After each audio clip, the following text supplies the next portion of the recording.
हम फिर से लेकर आ चुके हैं आप लोगों के लिए शाम की सभी ताज़ा और बड़ी खबरें। एक एक कर आपको सारी खबरों की जानकारी देंगे। आज देश दुनिया में क्या कुछ हो रहा है। दरअसल सबसे पहली जो बिग ब्रेकिंग निकल आ रही है, जी हाँ, हिंदू मुसलमान करने वाली गोदी मीडिया पर गिरी गाज। 35 से ज़्यादा एक्टर्स और आप लोगों को बता दें प्रोड्यूसर पहुंचे अर्नव गोस्वामी के खिलाफ दिल्ली हाई कोर्ट। जी हाँ, आप लोग बता दें बिल बिलाने लगा है अर्नव गोस्वामी। इसके बारे में विस्तार से बताएंगे। वहीं पर दूसरी बिग ब्रेकिंग में हम आपको बताएंगे, जी हाँ, एचसी ने, यानी कि आप लोग बता दें एचसी ने लगाई जबरदस्त तरीके से फटकार।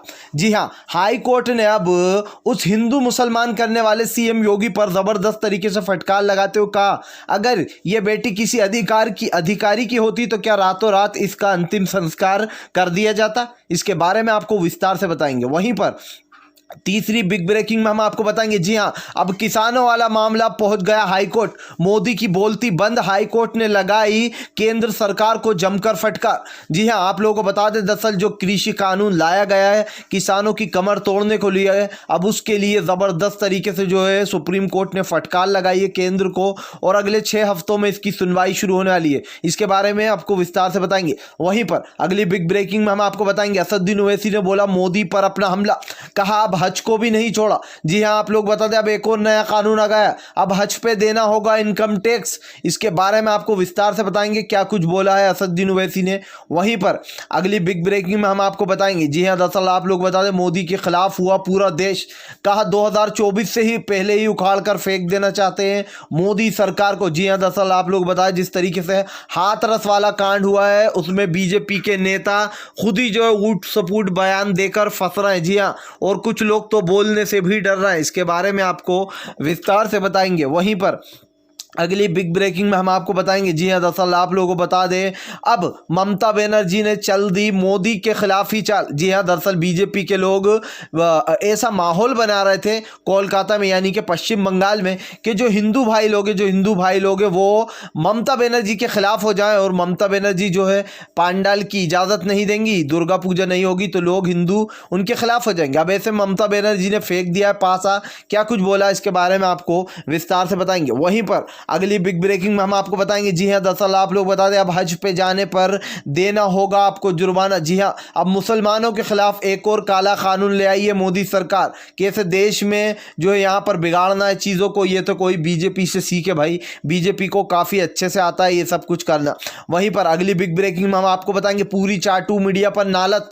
जी हाँ, एनडीटीवी बना सबसे पहली पसंद। आप लोगों को बता दें सब टीवी को पीछे छोड़ दिया एनडीटीवी ने। हालांकि आप लोगों को बता दें एनडीटीवी के जो रविश कुमार सर हैं उनसे काफ़ी कुछ सीखने को मिला है लोगों को, और वो निष्पक्ष पत्रकार के तौर पर जाने जाते हैं। तो इसके बारे में विस्तार से बताएंगे कैसे आज तक और एबीपी इन सबको लगी है आग।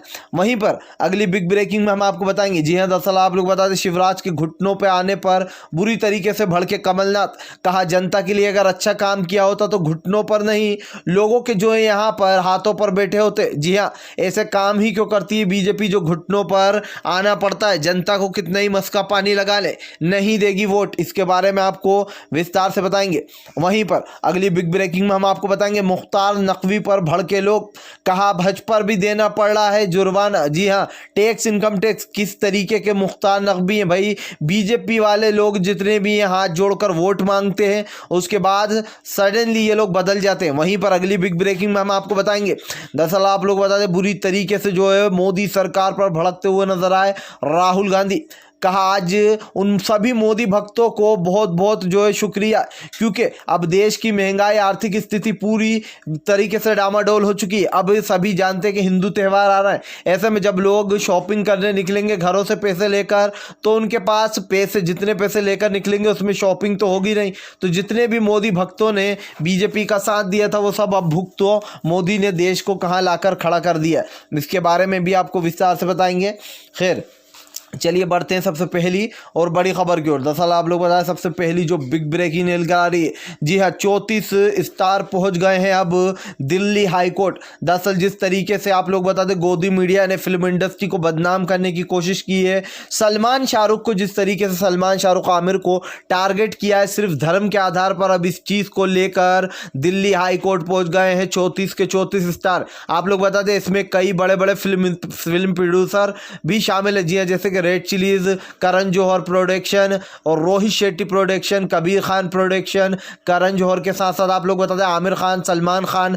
दरअसल उन लोगों का कहना है कि जिस तरीके से आजकल मीडिया में स्पेशली रिपब्लिक टीवी जिस तरीके से टेलीविज़न यानी कि बॉलीवुड के जो स्टार हैं उनको बदनाम करने की कोशिश कर रहा है, पूरे बॉलीवुड को कभी बताया जाता है सुशांत सिंह मामले में कि पूरा बॉलीवुड ड्रग्स लेता है, कभी बताया जाता है कि अरब के जो इत्र आते हैं अगर उनको छिड़क दिया जाए तब भी इन बॉलीवुड वालों की बदबू नहीं जाएगी, और इस तरीके की टिप्पणियां की जा रही थी, जिसको लेकर आप लोगों को बता दें अब रोहित शेट्टी, करण जौहर, सलमान खान, आमिर खान, सोहेल खान, शाहरुख खान, अजय देवगन, ये सभी लोग जो यहाँ पर पहुंच चुके हैं दिल्ली हाई कोर्ट। इनका कहना है जिस तरीके से रिपब्लिक टीवी में झूठी खबरें चलाई जा रही हैं, ये नफरत फैलाई जा रही है। जी हाँ, अभी सडनली शाहरुख खान, आमिर खान जब तुर्की पहुंचे थे तो उनके मुसलमान होने को भी टारगेट किया गया था कि आखिर आमिर खान तुर्की क्यों गए, उन्हें वहीं रहना चाहिए। भाई कोई कहीं भी जाए, इनको क्या मतलब है। अब आजकल एक नया खेल शुरू किया है इन्होंने, सुशांत सिंह वाला जो मामला है, इनको हिंदू मुसलमान वाला जब किसी चीज़ में एंगल नहीं मिलता तो ये दूसरी चीज़ों में मुसलमान और हिंदू का एंगल घुसेड़ देते हैं। अब इन्होंने फिल्म इंडस्ट्री में भी ऐसा ही किया है। शाहरुख, सलमान और आमिर को किस लिए टारगेट किया? क्योंकि वो मुसलमान है। इन्होंने हिंदू मुसलमान वाला जो एंगल था जो तबलीगी जमात का, वो इधर भी फिट कर दिया, यानी कि अब अर्नब गोस्वामी पर गिर चुकी है बड़ी गाज। खैर चलिए बढ़ते हैं एक और अगली बिग ब्रेकिंग की तरफ। बता दें आप लोग को अगली जो बड़ी खबर निकल कर आ रही, जी हाँ, ज़बरदस्त तरीके से इलाहाबाद हाई कोर्ट ने लगाई फटकार हाथरस वाले मामले में योगी और सभी को। जी हाँ, दरअसल आप लोगों को बता दें जिस तरीके से हाथरस की बेटी का रातों रात अंतिम संस्कार कर दिया गया था, यानी कि एक तरीके से बोलते जला दिया गया था बिना विधि विधान के। अब ऐसे में सुप्रीम कोर्ट ने यानी कि हाई कोर्ट ने फटकार लगाई है। जी हाँ, दरअसल आप लोग बताते इलाहाबाद हाई कोर्ट ने फटकार लगाते हुए कहा है, क्या अगर ये किसी जो है यहाँ पर किसी बड़े अधिकारी की बेटी होती, क्या आप लोग जब भी रात को ऐसा ही करते, बिना सूचना के एक बच्ची की लाश को जला देते? दरअसल आप लोग बताते हाथरस वाले पीड़िता के परिवार ने यह आरोप लगाया कि उनकी बच्ची का रातों रात बिना विधि विधान के अंतिम संस्कार कर दिएगा, जिसके चलते इलाहाबाद हाई कोर्ट के जस्टिस ने ज़बरदस्त तरीके से फटकार लगाई है योगी सरकार को। अब आप खुद देखिए इन्हीं के लोग इस केस को कैसे पलट रहे हैं। अभी कुछ दिन पहले जो सीएम योगी है वो कहता हुआ नजर आ रहा था कि हमने इसलिए जो रातों रात जला दिया क्योंकि बाबरी मस्जिद का फैसला आने वाला था। अब जब इनसे पूछा गया कि भाई क्यों जला दिए, तो इनका कहना था कि आस्थानीय था और ये उन लोगों ने जलाया। यानी कि इन लोगों के अलग अलग जो है दाव हैं, अलग अलग, हर कोई अलग अलग बयान दे रहा है। हमारे जो महान सीएम योगी हैं जो कि हिंदू मुसलमान छोटी बड़ी ज़ातें करते हैं, उनका जवाब और कुछ जा रहा है। और जब यहाँ पर डीजीपी यानी कि डीएम से पूछा गया तो वो कह रही है स्थानीय लोगों ने किया। तो अब ये समझ में नहीं आ रहा है कि चक्कर क्या, या तो तुम सीएम योगी सही बोल रहा है या फिर जो है यहाँ पर डीएम सही बोल रहा है। तो आप खुद देखिए कैसे खड़े होकर आंखों में आंखें डालकर सफ़ेद झूठ बोलते हैं ये बीजेपी के दलाल। खैर चलिए बढ़ते हैं एक और अगली बिग ब्रेकिंग की तरफ। बता दें अगली जो बड़ी खबर निकल कर आ रही, जी हाँ, दरअसल आप लोग बता दें अब हज यात्रा पर देना होगा इनकम टैक्स। बुरी तरीके से भड़के असदुद्दीन ओवैसी, कहा देश में हिंदू मुसलमान फैला रही है मोदी सरकार। जी हाँ, मुसलमानों के खिलाफ इस तरीके की साजिश की जा रही। दरअसल आप लोग बता दें हज एक अच्छी यात्रा माना जाता है जहाँ पर धर्म के आधार पर जाया जाता है, प्यार मोहब्बत के लिए, और सभी को अपना धर्म पसंद होता है। लेकिन ऐसे में अब देना होगा इनकम टैक्स। दरअसल 2 लाख से ज़्यादा अगर आप किसी ट्रेवल पर खर्च करते हो तो आपको हज यात्रा पर अब देना होगा इनकम टैक्स। जी हाँ, तो अब आप सोच सकते हैं असदुद्दीन ओवैसी ने कहा कि अब देश में कुछ भी चीज़ फ्री नहीं बची। जी हाँ, लगातार मुसलमानों के लिए काले कानून लाए जा रहे हैं। इससे पहले CAA NRC लाया गया था, दलित बच्चियों के साथ रेप हो रहा है। हमारे देश में आज जात पात और धर्म सबसे ऊपर हो चुका। जी हाँ, जिस देश में प्यार मोहब्बत फैलता था आज वहाँ पर जात पात और धर्म के नाम पर टारगेट किया जा रहा है। इस तरीके के काले कानून लाए जा रहे हैं। क्या लोगों को पता नहीं है कि मोदी सरकार कैसे नफरत फैला रही है? क्या लोग नहीं जानते कि ये गोदी मीडिया जितनी भी हिंदू मुसलमान छोटी बड़ी ज़ातें करती है किसके कहने पर करती है? आज जो बॉलीवुड का हाल किया ये किसके कहने पर किया? ये सब बीजेपी के कहने पर होता है। जी हाँ, खैर चलिए बढ़ते हैं एक और अगली बिग ब्रेकिंग की तरफ। बता दें आप लोगों को अब किसानों का मामला पहुंचा सुप्रीम कोर्ट में। जी हाँ, सुप्रीम कोर्ट ने लगाई ज़बरदस्त तरीके से केंद्र को फटकार। दरअसल आप लोग बताएं जिस तरीके से काला कानून यानी कि कृषि बिल लाया गया किसानों के लिए, इस किसान के काले कानून को सभी ने जो है पुरजोर विरोध किया।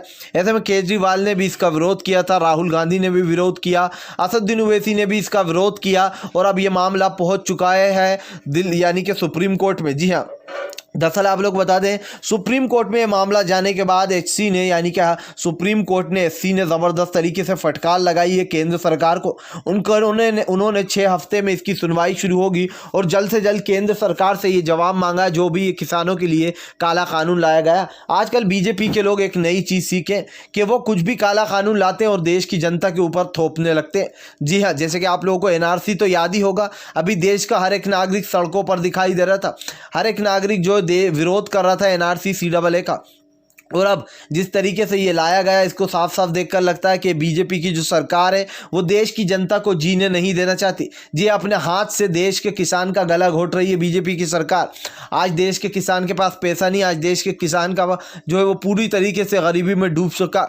अगर युवाओं की बात की जाए तो युवाओं को लाठियों से पीटा जा रहा है। जिन युवाओं ने वोट देकर मोदी को आज इस स्तर पर पहुंचाया, आज उन्हीं युवाओं को पीटा जा रहा है। क्या बीजेपी की सरकार नहीं जानती कि इस देश की जनता ने वोट देकर इसको जिताया है बीजेपी को? क्या बीजेपी की सरकार ये भूल गई है कि अभी एक साल पहले जो है हाथ जोड़कर भिखारियों की तरफ वोट मांगने आई थी बीजेपी की सरकार इस देश की जनता से? क्या बीजेपी की सरकार ये नहीं जानती कि ये लोग जब घुटनों पर आते हैं, घुटनों पर आके जब ये लोग वोट मांगते हैं तो इनकी सच्चाई कहां चली जाती है, और जैसे ही जीत जाते हैं तो ये लोग भूल जाते हैं कि किसने वोट दिया था, हम किसके साथ थे और किसने हमें जिताया था। यानी कि ये साफ साफ देखने में पता चलता है कि बीजेपी की जो सरकार है वो पूरी दलाली हो चुकी है। जी हां, दलाली कर रही है देश की। खैर चलिए बढ़ते हैं एक और अगली बिग ब्रेकिंग की तरफ।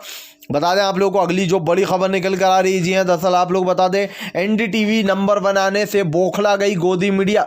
जी हाँ, आज तक और जिस तरीके से ये लोग झूठी खबरें चलाते हैं, एक सर्वे के दौरान जब सर्वे किया गया तो आप लोग बता दें 13% पे था इंडिया टीवी, 20% पे था, 22% पे था आज तक, 20% पे था एबीपी न्यूज़, और सबसे आगे जो था 23% पे। जब लोगों से पूछा गया कि आप किस चैनल को देखना पसंद करते हो तो ज़्यादातर लोगों ने एनडीटीवी का नाम लिया। वो इसलिए क्योंकि इस गोदी मीडिया से बेहतर एनडीटीवी है जो कि सच्चाई चलाता है। जी हाँ, और हम आप लोगों को बता दें, हम आप तक सच्चाई पहुंचाते हैं। हमारी एनडीवाई न्यूज़ जो भी हमारे टीम के साथ जुड़े हुए हैं सिर्फ और सिर्फ आप तक सच्चाई पहुंचाने की कोशिश करते हैं। खैर चलिए बढ़ते हैं एक और अगली बिग ब्रेकिंग की तरफ। बता दें आप लोग को अगली जो बड़ी खबर निकल कर आ रही है, एक बार फिर से बुरी तरीके से भड़के राहुल गांधी। कहा देश को पूरी तरीके से आर्थिक स्थिति कर दी डामाडोल। आज देश की जो जीडीपी है वो कितनी नीचे गिर चुकी है। उन सभी मोदी भक्तों को बहुत बहुत धन्यवाद। जी हाँ, जिन्होंने मोदी को वोट देकर जिताया था। जितने भी मोदी भक्त हैं अब भुगतो। दरअसल आप लोग बता दें, आज महंगाई चरम सीमा पर पहुंच चुकी है। ये आज 2021 और 2020 जो आने वाला है, 2021 में ये महंगाई और भी आसमान को छू जाएगी।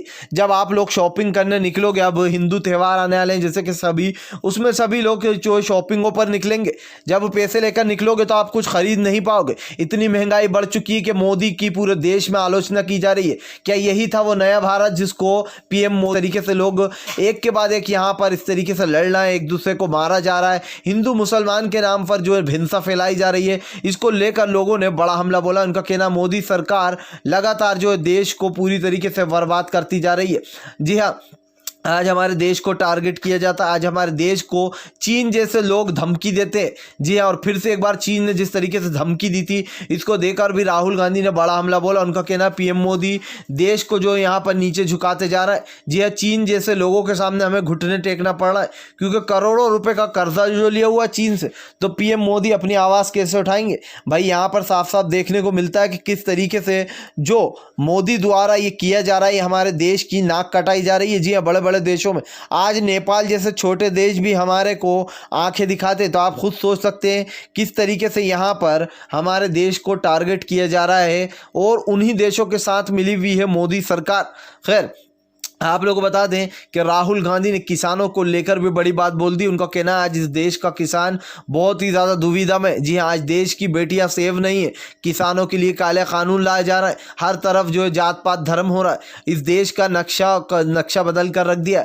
जिस तरीके से ट्रेनों को प्राइवेट, सरकारियों से प्राइवेट कर दिया गया, स्कूलों को प्राइवेट कर दिया गया, तो अब देश के बच्चे कैसे पढ़ेंगे? देश में किस तरीके से आर्थिक स्थिति डामाडोल हो रही है ये मैं आपको बता चुका हूँ। अब ये फैसला आपको लेना है कि आने वाले समय में आप किसको देखना चाहते हैं, इस बीजेपी की सरकार को जो कि हमारे देश को बर्बाद कर रही है, या फिर एक ऐसे पीएम को जो कि हमारे देश को एक अलग अच्छी राह पर लेकर जाए। खैर, आप भी अगर शांतिपूर्ण ढंग से पीएम की इन सभी गलत नीतियों का दिल से विरोध करते हो तो इस वीडियो को दिल से लाइक करके हमारे चैनल को सब्सक्राइब करके अपना समर्थन जरूर दर्ज कराएं, क्योंकि हम एक ऐसे निष्पक्ष पत्रकार हैं जो कि आप तक सिर्फ सच और सच पहुंचाने की कोशिश करते। तो हम मिलेंगे आपसे नेक्स्ट वीडियो में, तब तक के लिए वंदे मातरम, जय हिंद।